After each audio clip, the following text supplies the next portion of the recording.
Veterans Day, November 11th. A day of observance, remembrance, and reflection. A day set aside to thank and honor all military veterans who have served our nation honorably in war or peacetime. It is also a commemoration of how our military veterans stand as the transition between the struggle of life and sacrifice and the peace that follows.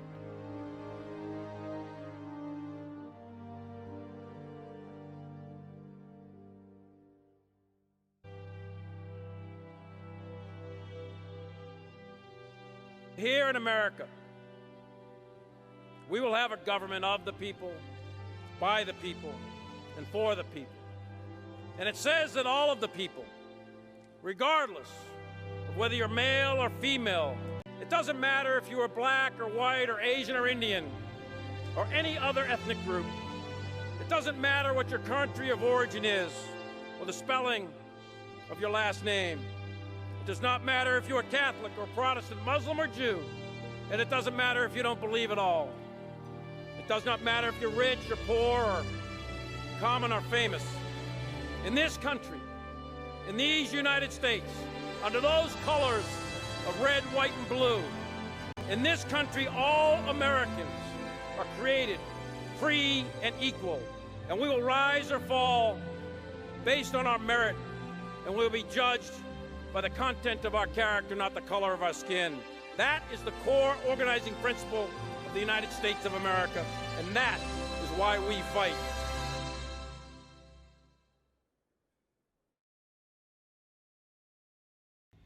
Hey, what's up, everybody? What's up, what's up, what's up, what's up? It's Tuesday night. We're chilling out here in the Petro on I-57 just south of Chicago. Gonna take tomorrow off. Veterans Day, baby. Right there. U.S. Army. United States military. Yeah. My brethren, I love you guys and gals.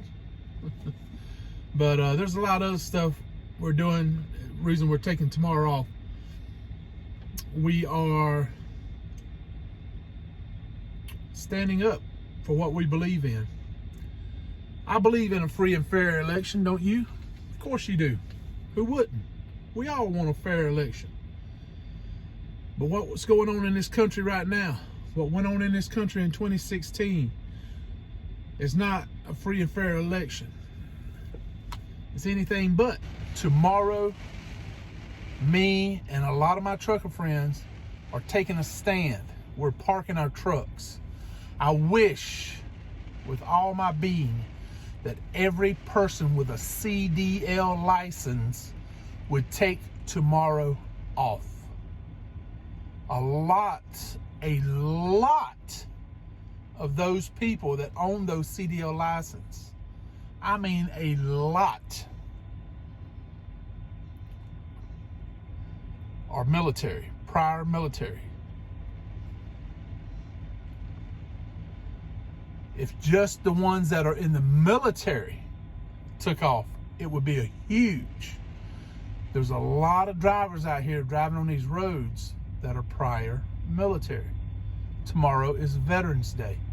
God bless our veterans. They deserve our respect.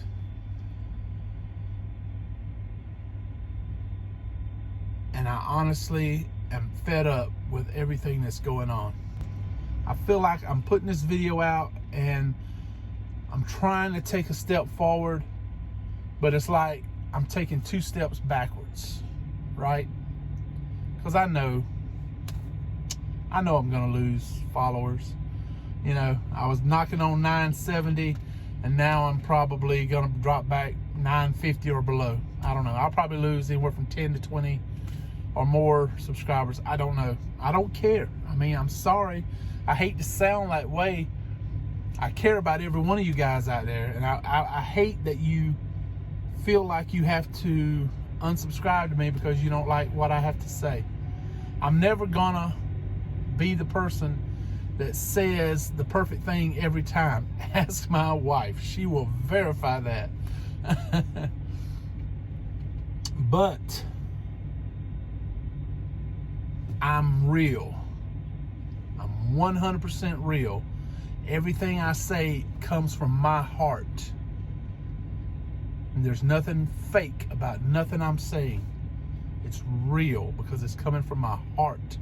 It's how I feel.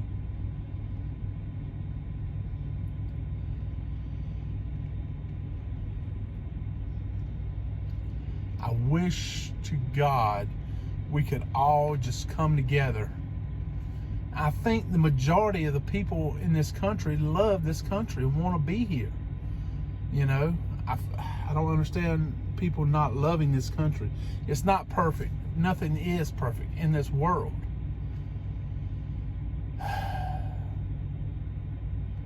But we have to work together to try to make it better. There's an old saying, a rising tide lifts all the ships. Not just the ships of one color, not just the ships of one gender, one religion, one belief, all ships. A rising economy, people being successful, making money. We all come up together when we're all making money. We're all doing better financially.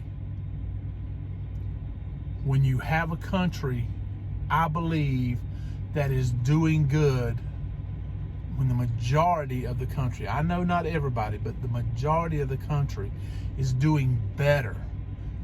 They say they're doing better. That tide is rising us, picking us all up. That can unify us. You're happy, you're making more money. You can go out and buy you a brand new Toyota Prius because you're trying to save the environment. You're making more money, you can donate more money to charity. Help the homeless. That makes you feel better. You're making a difference in this world.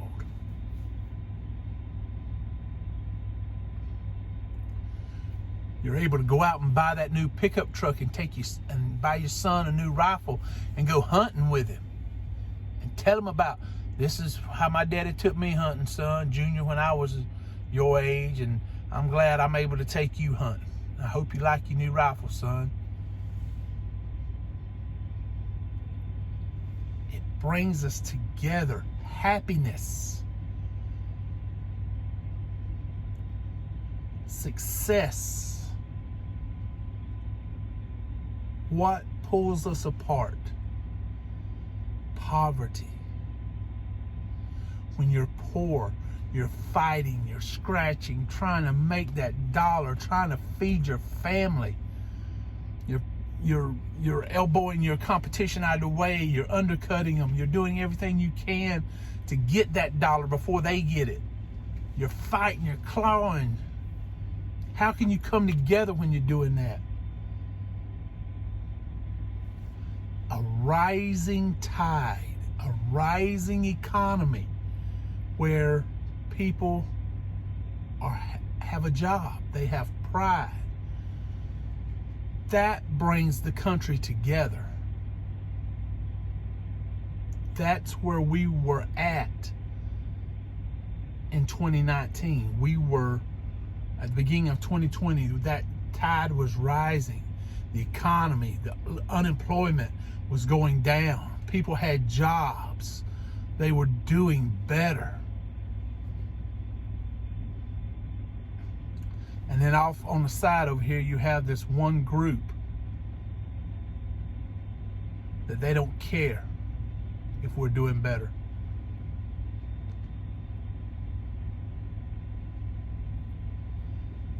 It's hard to believe that the hatred for one man, for one person,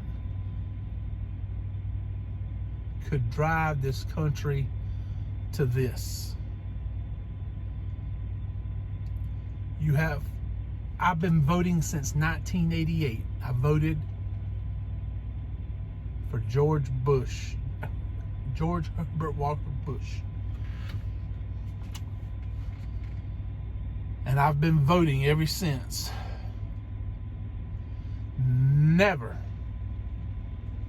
ever in 32 years of presidential campaigns that I've seen, that's 8 different elections, not once have I ever seen the love and support for one man like I have with Donald Trump.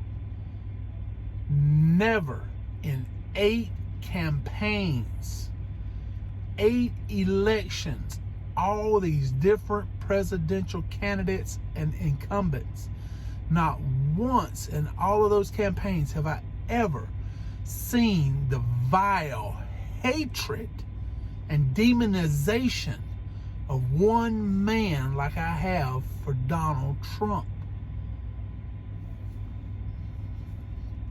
It's like you either hate him or you love him.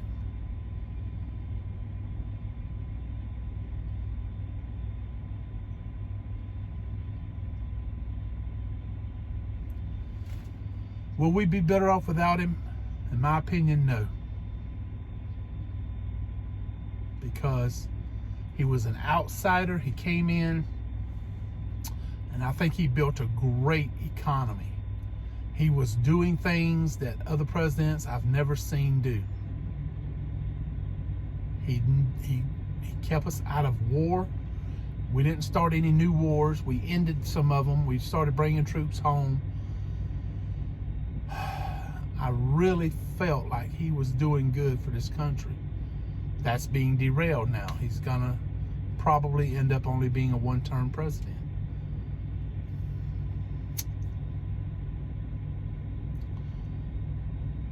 But regardless of Donald Trump, Joe Biden, Barack Obama, Bill Clinton, George W. Bush, Ronald Reagan, it doesn't matter. Presidents come and they go. But this country matters. This country will be here when all those presidents are just a memory. We can't depend on any one president or any one person or any one politician to unite us as a country. We have to look at each other in the eye and say, how can I help you? What can I do?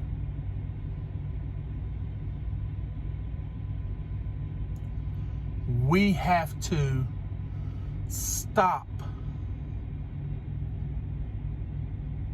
what is going on. There's no sense in us fighting over somebody that's not even going to be here in a few more years. Biden's not going to be here. Trump's not going to be here. But we'll still be here. We still have to work together. We still have to live together. We still have to coexist in this country together. So no matter how much you hate the president, the candidate, don't take it out on your fellow American. Don't censor him. Don't put him down. Don't demonize 70 million people because of who they voted for.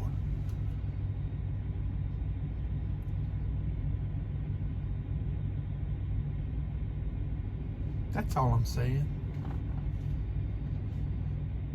This is not the video I had planned on putting out for Hump Day. I started this off with, we deserve a free and fair election. Nobody in their right mind doesn't want a free and fair election, right? Everybody wants a free and fair election. I think I have come up with an idea for how we can have a free and fair election. Recently, sitting at the house talking to my wonderful, beautiful wife, she puts up with me. I don't know why. But anyway, she humors me a lot of times. And she allows me to bounce ideas off of her. So I had this idea. So I told her about it. And I wrote it down and I posted it on Facebook and Twitter and all the different media sites that I could find, all the different social media groups I could get it into. I tried my best to get it out there to everybody that I could. You guys on YouTube are the only ones, unless you follow me on other social media platforms, that have not probably heard it, because I've been trying to get it out there. So anyway, I want to take a minute. I want to read to you what I wrote and what my idea is. And I want you to give me your feedback. If you see there's a problem with something in this, let me know. I'll try to find a solution to that problem. I'm a problem solver. I love solving problems for other people, for situations, no matter what it is. I love problem solving, thinking outside the box. So I want to read this to you, and I want you to be honest with me and tell me if you think this would work. If you say, no, that's crazy, that's ridiculous, that'll never work, fine. Just tell me why it won't work, and let's discuss it, and let's see if we can fix it. There may be a way to fix it. So, I was in the military. I served overseas, and this was during an election. I have friends who have not only served overseas in the military, also worked overseas as a contractor, who voted in a voting booth just like they would back home overseas. So I know you can vote overseas. You don't have to be here in the United States to vote. So let's go over what I have. Tell me what you think, okay? All right, here we go. I call it in-person voting is secure voting.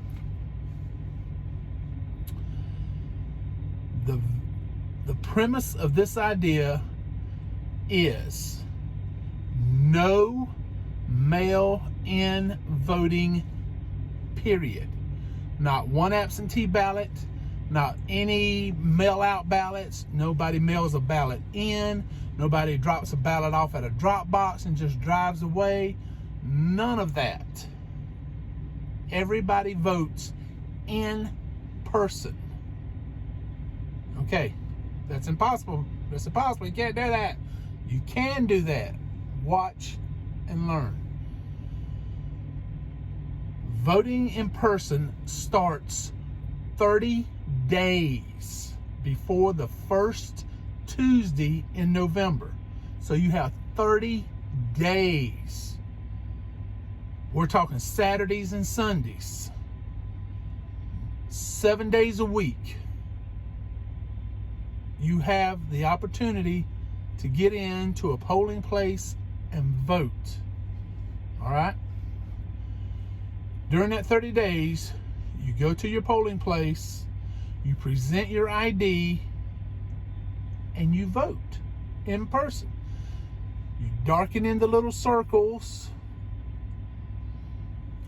You get done, you walk over, you feed your ballot into a machine that scans it and reads where the circles are dotted in.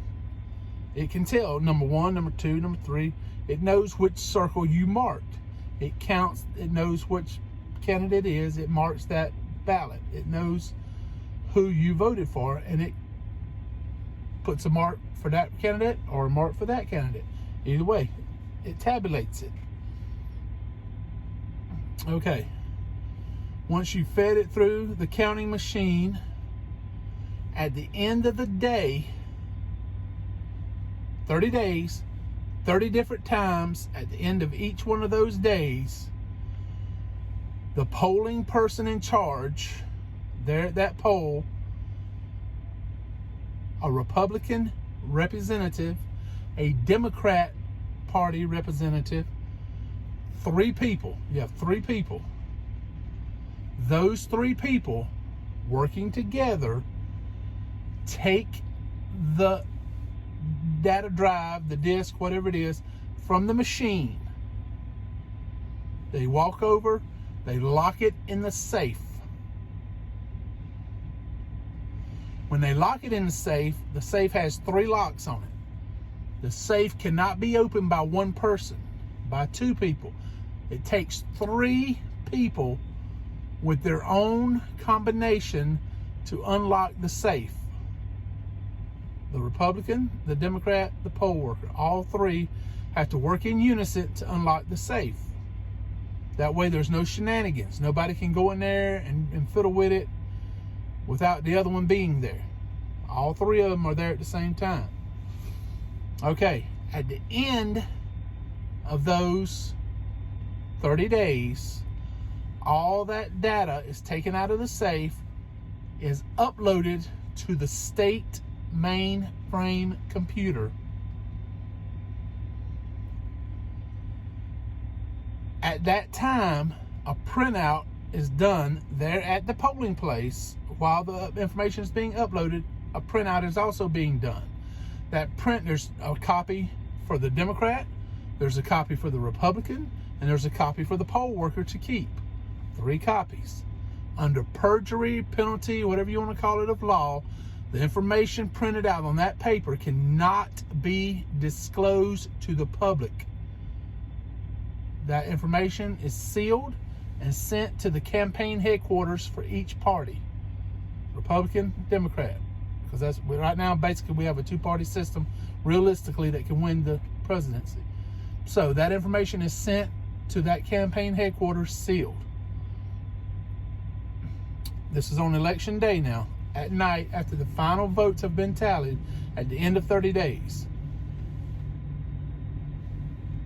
The state has all that data uploaded. It knows the count. It's like an adding program. It adds these numbers up in this column. It adds up the numbers in that column, in that column. Column A, Democrat. Column B, Republican. Column C, Independent, whatever. It adds them up. At the bottom of the column, it has a total. You know who got the most votes.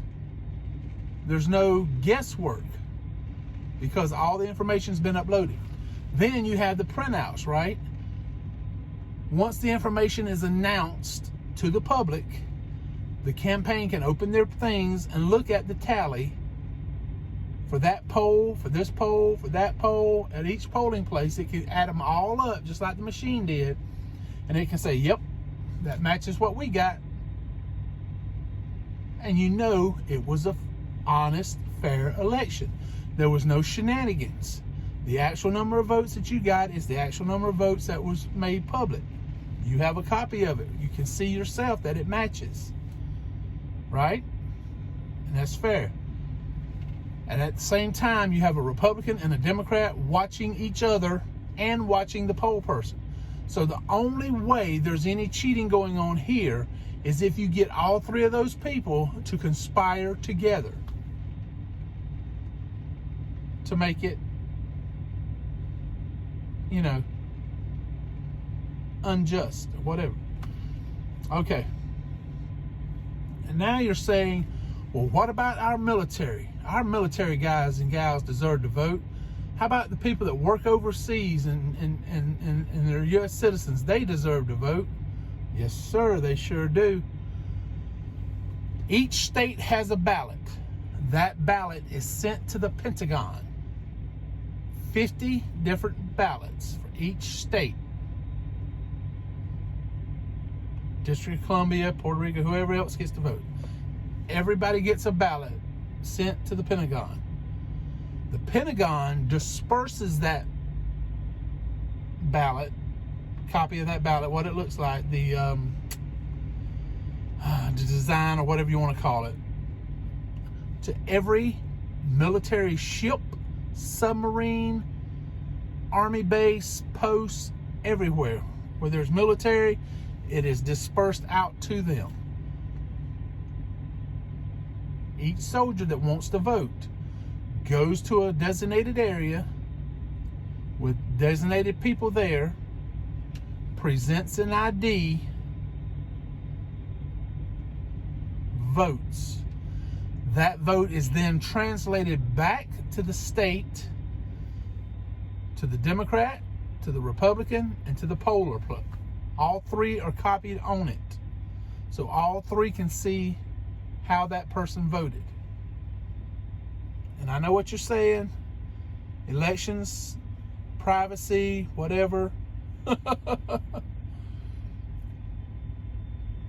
But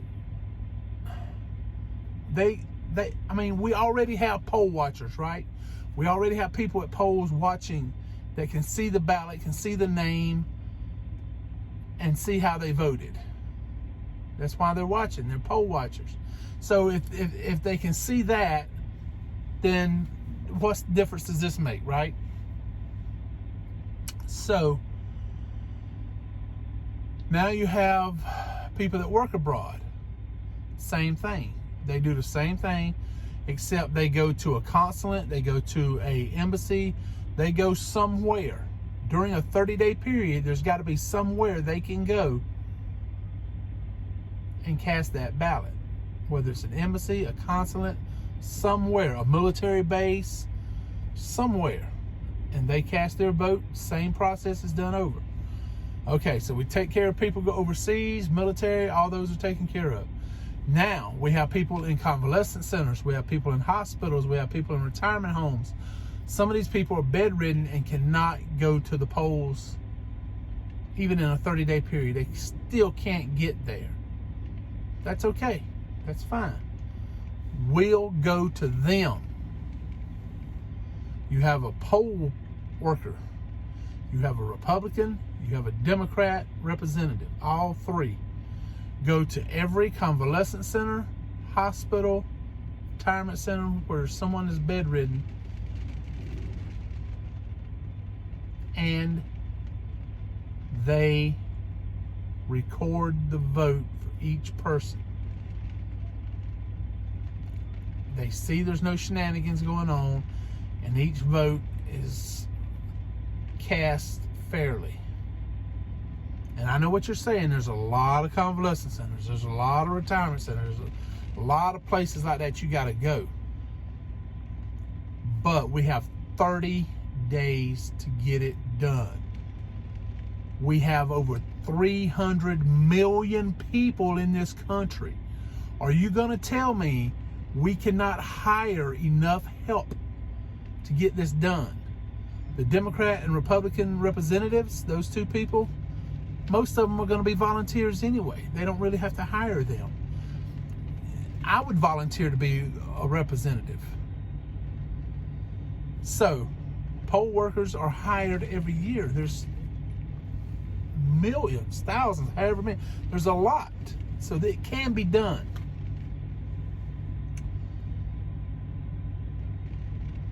It's very expensive, right? It's super duper expensive. That's what you're saying, right? $14 billion was spent just in 2020 for the president, for the Senate, and for the House of Representatives. Just those three entities in campaigning spent $14 billion. If you tax 20% of that, that is $2.8 billion that can be used to pay for this program. If you also tax state legislature races and other state races, the total could easily top $3 billion that you would have to spend on this program. If that is not enough money, then the taxpayer will have to pony up the rest, because we cannot go through this every 4 years. This is torture. Russian interference, poll workers tearing up ballots, trying to decipher a signature to see if it matches. Did they put it in enough envelopes? You got to put it in this envelope, then you got to put it in that envelope. Did the ballot get lost at the post office? There's just so much that goes wrong every time we have mail-in votes. There's always something that goes wrong. But in-person voting is more secure and it's more decisive. There's no judgment call on a signature. It's a clear vote. They present ID, they vote, they feed it through the machine, it's counted, it's over. Nobody has to match a signature. Nobody has to check a postmark. It's done. It's a fair election. It's fair for both sides, Republican, Democrat, Independent, whoever. It's fair for everybody. It's not a system that favors Democrat. It's not a system that favors Republican. It's a fair system. Everybody shows up in that 30-day period. Everybody votes that wants to vote. And at the end of the night, on election day night, we know who the president is. And we don't have this long, drawn out process. There's no recounts. There's the data. You can see it. This campaign can see it. This campaign can see it. They can compare the data that was taken in. They have the printouts. There's nothing to contest. It's there. It's fair. It's honest. I love the plan. I love it. I would give anything if I could talk to Congress and give this speech that I just gave and give it to them and have them tell me why this won't work. I want to know why. Give me a really good reason. And I've had people, when I post this, come back and go, oh, well, if you're working overseas, you just can't get into somewhere and vote. You got 30 days. Either make it happen or you don't get to vote. Not everybody gets to vote in this world. And that's sad. We should never try to intentionally exclude anybody. And this program does not exclude or favor any one person. Everybody has a job. Everybody still can go vote. You have 30 days, 7 days a week, 12 hours a day to vote. 7 a.m. to 7 p.m. or whatever the time you think is best. Each, I guess, state sets that up. But anyway, I like the idea. I think it's fair. And now I would like some feedback from you guys. Tell me why you think it's not fair. Tell me what you think won't work. Let's discuss it. Let's see if we can figure this out, a way to make it work. We have to figure something out because what we're going through now is unacceptable. We have court battles. It's costing millions of dollars. Recounts, millions of dollars. All the ballots and stuff that they sent out, the postmarks, everything else, the postal overtime, millions and billions of dollars. I guarantee you, with all the mail-in ballots that they mailed out, all the extra workers it took to count them, all that, I guarantee you, cost as much or more than what my program would cost. Think about it. And I'm going to post it in writing in the description below, if it'll fit. I hope it'll fit. But I'm going to try to post it in the description below. Read it and see if it makes sense to you. If it does, share it with somebody. Share it on your Facebook page. Share it on one of your social media platforms. Get it out there. I don't want to take credit for it. That's not what I'm trying to do. I don't care who gets the credit. It ain't about getting credit. It's about coming up with a system that works for this country. With the technology we have today, there's no reason. And one guy told me, I just want to throw this out there real quick. Well, everybody has a social security number, so one social security number equals one vote. Everybody has an iPhone or a cell phone. They just vote electronically with their phone. No, there's a lot of people that don't have cell phones. Not everybody has a cell phone. Not everybody has. Besides that, that is too, first of all, you're not seeing the person vote, so you don't know. I've had my identity hacked before, my social security number. So that can also be stolen. But showing up in person with a photo ID issued by the government is not as hackable as hacking a social security number. So that a lot of people had that, or a couple people gave me that idea, and I don't like that idea at all. I want in-person voting. I think we should all want in-person voting with an ID. In a realistic, in a perfect world, that's what we would have. And I'm not saying this is a perfect world. I'm just saying I think this is something that can be done. So I'm going to end it with that. If you've made it this far through the video, I love you. I don't care how you voted. I still love you. I'll still give you a hat. I'll still buy you a cup of coffee. I'll still talk to you. We may not agree, but I'll still talk to you. I still love you. I'll still help you. If I can, I'll help you. I want us all to be like that. I want us all to still care about each other, to love each other. I mean, we got to stick together. We got to do this. We got to come together. We can't have all this fighting. It's got to stop at some point. So, thank you so much for watching. I hope you like it. If you do, hit that thumbs up. If you don't, hit the thumbs down. I don't mind. You're not going to hurt my feelings.